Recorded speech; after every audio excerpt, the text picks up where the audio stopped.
सुप्रभात बच्चों।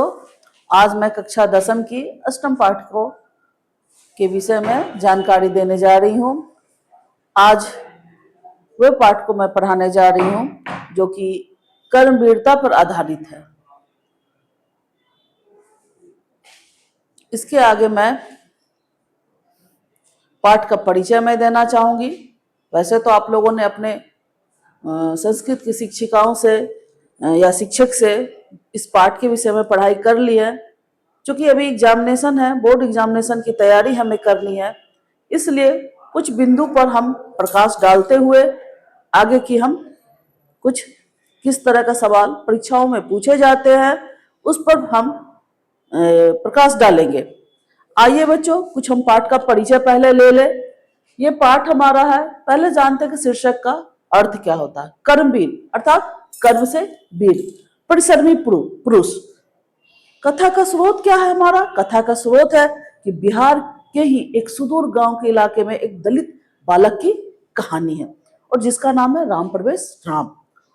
इसका मुख्य संदेश क्या है? इस पाठ का संदेश ये है कि निराश नहीं होना चाहिए। निराशा को त्याग कर उत्साह और परिश्रम से जीवन में कुछ भी हासिल किया जा सकता है। गरीबी, अभाव, एक टूटी हुई झोपड़ी किसी की सफलता का रास्ता रोक सकते हैं? हमने देखा कि इस पाठ में टूटी हुई झोपड़ी थी, अभाव थी, है ना, और गरीबी थी, लेकिन फिर भी उनकी सफलता को नहीं रोक पाए। जो है गांव है एक भिखन टोला, है ना, भिखन टोला में बच्चे रहते थे। इसके आरंभिक बिंदुओं पर हम विचार करते हैं। स्थान है बिहार का एक अत्यंत दुर्गम और सुदूर गांव है और लोग जो है अत्यंत निर्धन है, शिक्षा विहीन है, कठिन जीवन जीने वाले हैं। आवास जो है इन बच्चे का गांव से बाहर जीर्ण शीर्ण झोपड़ी जो केवल धूप से बचाती थी, वर्षा से नहीं। बताइए बच्चों, न धूप से बच पाते थे वे लोग और न वर्षा से। परिवार में मात्र 4 सदस्य थे और माता, पिता, पुत्र और एक छोटी पुत्री उनकी थे। ये जो हमारे जो मुख्य बिंदु है, इसी मुख्य बिंदु से हमारे परीक्षा में सवाल किए जाते हैं।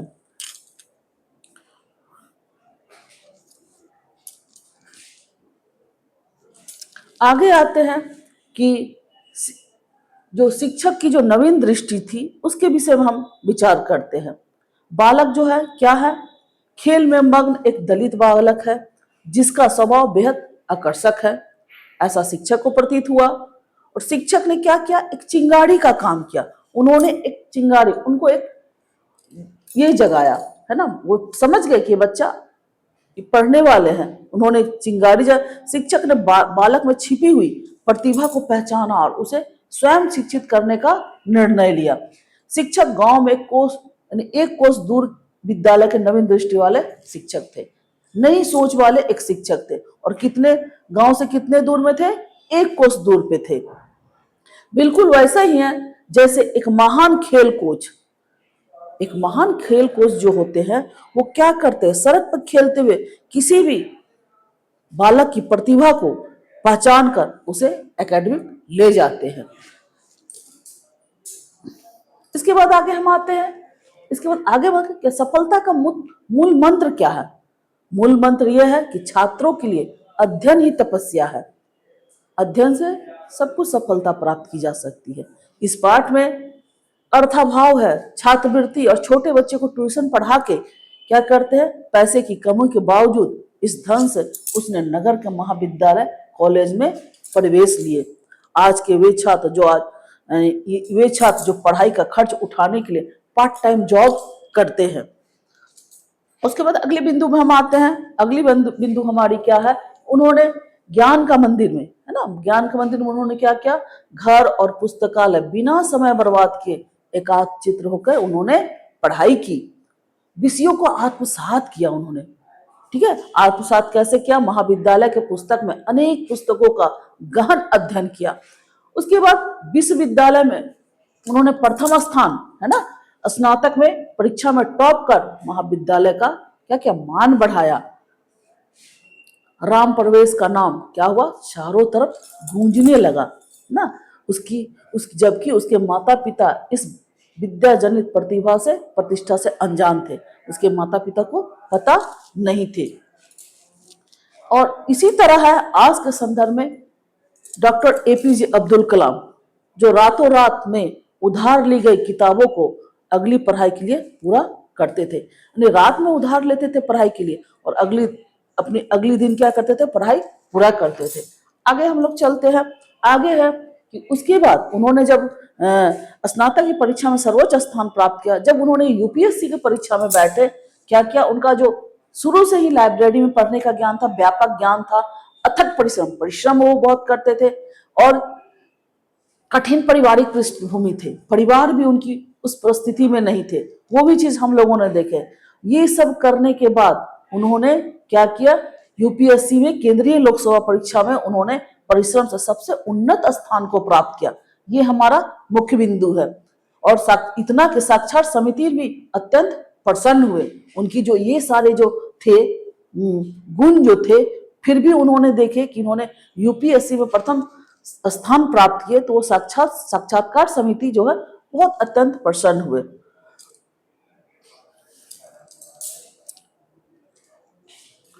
उसकी बात है जब वो होने के बाद, जब वो बनने के बाद एक कुशल प्रशासक के रूप में भी वो सामने आए।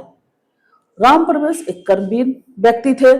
उन्होंने अपनी अभाव में तपी हुई क्षमता और संकट के समय में सबसे मजबूत नेतृत्व को जन्म दिए हैं। राज्य और केंद्र में प्रतिष्ठा, प्रशासन और दोनों स्तरों पर असीम सम्मान और लोकप्रियता उन्होंने पाई। संकट प्रबंधन, संकट के समय में उन्होंने त्वरित और सटीक निर्णय लेने की अद्भुत क्षमता भी उनमें थी। और उनका व्यक्तित्व जो था, आकर्षक व्यक्तित्व था, बाधाओं को पार करके अपने सामर्थ्य से सबको प्रभावित किया। ये उनकी ये सारी क्या थी, विशेषताएं थी। अब हम लोग बच्चों आते हैं जो परीक्षाओं में जो पूछे जाते हैं सवाल, किस तरह का सवाल आते हैं, इन सवालों पर हम ध्यान देंगे कि हमारे सवाल जो हमारे मुख्य बिंदु तो हम लोगों ने बताया शुरू में, आपने कक्षाओं में भी पढ़ा। अब हम लोग सवाल पे आते हैं। सवाल पे आएंगे। सवाल से आने से पहले कुछ एक और चीज हमारी जो छूट गई है, वो है कर्मवीर का सिद्धांत। कर्मवीर बनने के लिए हमारा क्या सिद्धांत होता है, उद्योगिनम पुरुषम सिंहम उपैति लक्ष्मी, अर्थात उद्यमी पुरुष के पास है ना, उद्यमी पुरुष के पास स्वयं लक्ष्मी आती है। जब आप मेहनत करते हैं तो लक्ष्मी आपके पास आती है। और भाग्य नहीं, क्या कहते हैं, इतने सारे क्या थी, भिखंटोला में वो रहते थे, झोपड़ी में रहने वाले शिक्षा विहीन परिवार थे, अनजान बच्चे थे, और क्या हुआ, आज वो राज्य और केंद्र में उच्च पद पर वो पदस्थापित है और सब जगह वो सर्वत्र सम्मान के प्राप्त है। इसीलिए कहा गया, क्या कहा गया है, भाग्य नहीं बल्कि अटूट परिश्रम ही सफलता की कुंजी है। इसीलिए भाग्य पर बच्चों विश्वास नहीं करना चाहिए, बल्कि परिश्रम करना चाहिए। चलिए इसके आगे फिर हम आते हैं कुछ प्रश्नों पे। प्रश्न हमारा ये है कि भिखनटोला गांव किस राज्य में स्थित है। बच्चों आपने पढ़ा, हमने भी थोड़ा बहुत इसकी जानकारी दी कि भिखनटोला हमारे बिहार राज्य में थे। उसके बाद है राम परवेश का परिवार गांव में कहाँ रहता था। ये भी बच्चों आप जान रहे हैं, कहाँ रहते थे, गांव से बाहर एक झोपड़ी में रहते थे। उसके बाद अगला सवाल है, परिवार की टूट झोपड़ी किसकी रक्षा नहीं कर पाती थी। उसकी जो झोपड़ी थी किससे रक्षा नहीं कर पाती थी, किससे नहीं था, न वर्ष, इसमें धूप है, ठंडा है, आंधी है, वर्षा है, तो इसमें क्या होगा, वर्षा हो जाएगा। चलिए आगे जो है, गांव से प्राथमिक विद्यालय कितनी दूर था। गांव से जो प्राथमिक विद्यालय था कितनी दूर था, हमारी किताब में लिखा हुआ 1 कोस दूर पे है। विद्यालय किसके द्वारा स्थापित किया गया था, वो जो विद्यालय, जिस विद्यालय में उन्होंने पढ़ा है, वो विद्यालय किसके द्वारा स्थापित था, प्रशासन के द्वारा स्थापित था। अगला सवाल हम आते हैं बच्चों, अगला सवाल है, ये शिक्षक किस गुण से संपन्न थे। जिस शिक्षक ने उन्हें विद्यालय में आके नामांकन करवाया, वो शिक्षक किस गुण के संपन्न थे, धन और वैभव से संपन्न थे कि नवीन दृष्टि और सामाजिक समरसता से। वे नवीन दृष्टि वाले थे और सामाजिक समरसता वाले शिक्षक थे, है ना। तो ये हम लोग ये देखेंगे, क्योंकि राजनीतिक प्रभाव से भी नहीं थे, न ही वो उच्च जाति से। बालक ने शिक्षा को क्या माना, बालक ने शिक्षा को क्या माना, तो जीवन की परम गति माना, है ना। शिक्षा को क्या बोला कि यही मेरी सबसे परम गति है। अगला सवाल है कि गुरु जो है बार बार क्या कहते थे। गुरु कहते थे, उनके जो गुरु कहते थे क्या कहते थे, ये कहते थे कि धन ही सब कुछ है, सेवा ही धर्म है, परिश्रम से बड़ा कोई गुण नहीं है, बल्कि छात्रों के लिए अध्ययन ही तपस्या है। उनके गुरु क्या कहते थे, छात्रों के लिए अध्ययन ही तपस्या है। अच्छा, महाविद्यालय में प्रवेश के लिए धन कहाँ से लाएगा। उन्होंने जब महाविद्यालय में प्रवेश किए तो उन्होंने धन कहाँ से लाए, छात्रवृत्ति और छोटे बच्चों को पढ़ाकर। राम प्रवेश ने स्नातक की परीक्षा में कौन सा स्थान प्राप्त किया। राम प्रवेश ने जब स्नातक की परीक्षा पास की तो उन्होंने, हमने देखा कि प्रथम स्थान उन्होंने प्राप्त किया। अगला हम आते हैं, कुछ अभ्यास कार्य है बच्चों, इस अभ्यास कार्य को आपको करना होगा। जैसे राम प्रवेश राम ने कौन सी परीक्षा में उच्च स्थान प्राप्त किए, है ना। तो इसमें है राज्य लोक सेवा, केंद्रीय लोक सेवा, विश्वविद्यालय प्रवेश परीक्षा या शिक्षक पात्रता परीक्षा। तो बच्चों आप लोग बताइए इसमें कौन सी परीक्षा पास किया, केंद्रीय लोक सेवा परीक्षा। साक्षात्कार समिति ने किससे प्रसन्न हुई।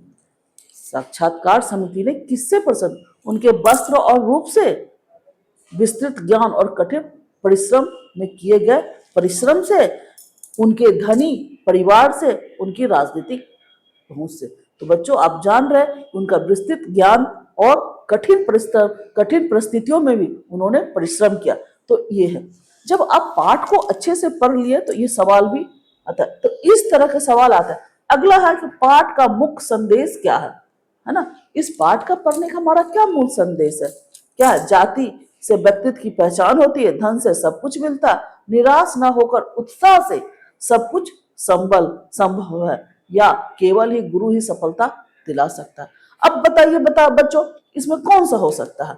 बिल्कुल सही कि निराश ना होकर उत्साह से सब कुछ संभव है। चलिए आगे हम आते हैं अगला सवाल में कि संकट के समय राम की कौन सी विशेषता सबको प्रभावित की। राम जो थे तो संकट के अवस्थाओं में भी उन्होंने कौन सी विशेषताएं सबको प्रभावित की। उनकी जो वाणी थी प्रभावित करने वाली, या उनका रूप था, या निर्णय लेने की क्षमता, या उनकी संपत्ति। आपने पढ़ा कि उन्होंने संकट के समय में भी निर्णय लेने की क्षमता बहुत अच्छी थी, है ना। तो इसी से सब कोई प्रभावित थे। पहला अगला सवाल है कि पाठ में आपत मात की रक्षति का अर्थ क्या है। आपत मात की रक्षति का अर्थ क्या है, वर्षा से रक्षा करती है, केवल धूप से रक्षा करती है, ठंडा से रक्षा करती है, या सभी से रक्षा करती है। तो क्या होगा इसमें, केवल वर्षा से रक्षा करती है या केवल धूप से रक्षा करती है, क्या होगा इसमें आपको बताना है। ठीक है, इसमें आपकी कौन सी ऑप्शन होगी, इसके पहले भी सवाल में हम आपको बता चुके हैं, वही सवाल फिर दोहराया गया है, आपको बताना। चलिए अगला सवाल की ओर आते हैं। कुछ विषयनिष्ठ सवाल भी आते हैं परीक्षाओं में, ये तो आपका 1 नंबर का था। अब जो हमारा सवाल आएगा ये हमारे 2 नंबर का आएगा। 2 नंबर में हमारा विस्तृत जानकारी के हेतु कुछ दिया रहता, ये भी हमारे हिंदी में ही सवाल आते हैं। और हिंदी में जब सवाल आते हैं तो हिंदी में आपको लिखने में परेशानी नहीं होनी चाहिए। सवाल क्या है कि शिक्षक ने राम प्रवेश राम के जीवन में क्या भूमिका निभाई। जब शिक्षक उनके जीवन में आए तो उनके लिए क्या कार्य किए, उस बच्चे के लिए क्या कार्य किए, तो उस भूमिकाओं को हमको लिखना है। तो शिक्षक क्या थे, नवीन दृष्टि से संपन्न थे और खेलते हुए दलित बालक की प्रतिभा को उन्होंने पहचाना। हमारे प्रश्न में ये क्या है, शिक्षक की विशेषताएं बताया जा रहा है। शिक्षक ने राम प्रवेश में क्या भूमिका निभाई, या फिर इसकी क्या विशेषता है, शिक्षक की क्या विशेषता है। तो शिक्षक की विशेषताएं में भी हम इसको लिख सकते हैं, और ये सवाल में भी हम इसको लिख सकते। वही सवाल रहता है लेकिन बच्चों थोड़ा सा घुमाया हुआ रहता। तो जब भी हमारे शिक्षक के बारे में पूछा जाएगा तो शिक्षक के विषय में यही बोलना है, वे नवीन दृष्टि से संपन्न थे, खेलते हुए बालक को प्रतिभा को पहचाने, उसे विद्यालय लाकर पढ़ाया, और अध्ययन ही तपस्या है इसका मंत्र उन्हें दिया, जो कि सफलता की नींव बनी। ये जो है ये हमारे शिक्षक की विशेषताएं है। ये विशेषताएं वो जो शिक्षक थे, नवीन दृष्टि वाले शिक्षक, उसकी जो भी है तो शिक्षक का ही देन है, उन्होंने इतना काम किया, तो इसकी विशेषताएं आपसे विशेषताएं पूछे या फिर शिक्षक ने राम प्रवेश के जीवन में क्या भूमिकाएं निभाए, तो हम ये बातों को लिखेंगे। अगला प्रश्न है कि राम प्रवेश राम ने आर्थिक कठिनाइयों का सामना कैसे किया, है ना। उनके जीवन में आर्थिक कठिनाइयां थी तो उन्होंने कैसे सामना किया। तो आप जानते हैं कि अत्यंत निर्धन होने के बावजूद उन्होंने छात्रवृत्ति प्राप्त की, है ना। स्कॉलरशिप उन्होंने प्राप्त किया, छात्रवृत्ति जब उनको मिली, और क्या किए, छोटे बच्चे को ट्यूशन पढ़ाए, ट्यूशन पढ़ाकर क्या किए, धन को जुटाया, और जिससे उन्होंने महाविद्यालय में प्रवेश पा लिया। अगला सवाल है, केंद्रीय लोक सेवा परीक्षा में राम प्रवेश राम की सफलता का वर्णन करें। केंद्रीय लोक सेवा में उन्होंने राम प्रवेश राम सफलता का वर्णन करना है। तो जो सफल हुए केंद्रीय लोक परीक्षा में, केंद्रीय लोक सेवा परीक्षा में, तो उनकी सफलता कैसे हुई, किस प्रकार की, उसका हमको वर्णन करना है। तो सफलता उन्होंने कैसे की, उन्होंने व्यापक विषय का उनके पास ज्ञान था, पहला पॉइंट है। और दूसरा है कि कठिन उन्होंने परिश्रम करते थे, और ये दो चीज का जो है क्या करते थे, व्यापक विषय का ज्ञान था क्योंकि शुरू से वो परिश्रम करते थे, और कठिन परिश्रम उनकी आदत थी, और ये दोनों मेहनत के कारण उन्होंने उच्च स्थान को प्राप्त किया। उसके बाद साक्षात्कार समिति ने उसके गहन ज्ञान और दरिद्र परिवेश में किए गए कड़े अभ्यास से अत्यंत प्रभावित हुई। तो साक्षात्कार के समय जो उन्होंने बहुत क्या है, गरीब थे, गहन अध्ययन जो किए थे, तो उस समय जो क्या उसके अति से क्या हुए, ये साक्षात्कार समिति क्या हुए, प्रभावित हुए। अगला सवाल हमारा आता है कि ये सवाल है, इस पाठ से हमें समाज के विषय में क्या शिक्षा मिलती है। ये हमारा थोड़ा लंबा है, और ये सवाल जो है हमें सोचना है इसके बारे में कि इस पाठ में हमें समाज के विषय में क्या शिक्षा मिलती है। हमको यही शिक्षा मिलती है कि समाज में गरीबी, अमीरी, दलित, जाति कुछ भी मायने नहीं रखती है, ठीक है, कुछ भी मायने नहीं रखती है। अगर हम परिश्रम करें तो परिश्रम से हम लोग सब कुछ हासिल कर सकते हैं। इसी से संबंधित एक और सवाल है बच्चों, इस पाठ का शीर्षक कर्मवीर कथा कितना उचित है, अपने विचार में लिखिए। तो ये बच्चों, इस कर्मवीर कथा, इसका जो शीर्षक रखा गया, किसी भी विषय वस्तु का जो एक मूल जो उद्देश्य होता है उस पाठ का उद्देश्य यही है कि कर्मवीर, कर्मवीरता है, उन्होंने परिश्रम, कर्म किया, और कर्म करने के बाद उस महान उच्चतम शिखर तक उन्होंने पहुंचा। तो कर्म जो है सबसे बड़ा, कर्म के कारण ही उन्होंने वीर बने। ये कितना उचित है, तो क्या आपको क्या लगता है, उचित है या अनुचित है ये शीर्षक? जी नहीं, बिल्कुल उचित है, क्योंकि कर्म की ही महानता को इस पाठ में बताया गया है, और ये जो शीर्षक है बिल्कुल उचित है। अगला हम लोग चलते हैं, अगला है हम लोग अब आते हैं, ये इस तरह का सवाल हमारे ये में पूछा जाता है। अब हम देखते हैं कि इस इतना देखने में सीख क्या सीखे और क्या निष्कर्ष मिला। सीख हमें इस पाठ से क्या मिला बच्चों, कि कभी निराश ना हो, उत्साह और निरंतर परिश्रम से सब कुछ प्राप्त किया जा सकता है। इसके लिए हमको क्या करना होगा, परिस्थिति चाहे जैसी भी हो, हमको क्या करना पड़ेगा बच्चों, हमारा संकल्प दृढ़ होना चाहिए। जब तक हम दृढ़ संकल्प नहीं करेंगे तो हमारी सफलता नहीं मिलेगी। अगला है सही मार्गदर्शन। संकल्प करने से भी कुछ नहीं होता है बच्चों, संकल्प क्यों, लेकिन मार्गदर्शन भी बहुत मायने रखते हैं। वहां एक शिक्षक जो नवीन दृष्टि वाले थे, उनका सही मार्गदर्शन किए और उनके जीवन की दिशा को ही बदल दिया। और तीसरा है क्या है, कठिन परिश्रम। शिक्षा ही वह अस्त्र है जो हर बाधाओं को तोड़ सकती है। इस चैप्टर का जो है मूल सारांश जो हम लोग देखा, यही हमको इस पाठ जो है हमको सिखाते हैं। एक सच्चा कर्मवीर अपने भाग्य का निर्माण स्वयं करता है। आप भी बच्चों, आप भी छात्र हो, आप भी परिश्रम कीजिए, निरंतर परिश्रम। इन तीनों मंत्र को आप लोग जो है साथ में लेके चलिए।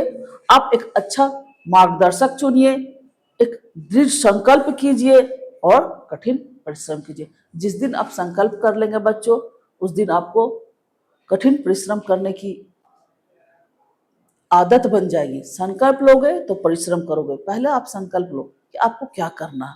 जिस दिन आप संकल्प ले लोगे, उसके बाद आप परिश्रम करने को नहीं, हमें इसी क्षेत्र में हमें जाना है, जब आप क्षेत्र को चुन लेंगे तो उसके लिए फिर आप सही मार्गदर्शक को चुनोगे, और मार्गदर्शक, ये 3 आपके पास स्तंभ हो गए तो आपका क्या होगा, आपकी सफलता आपके हाथों में होगी।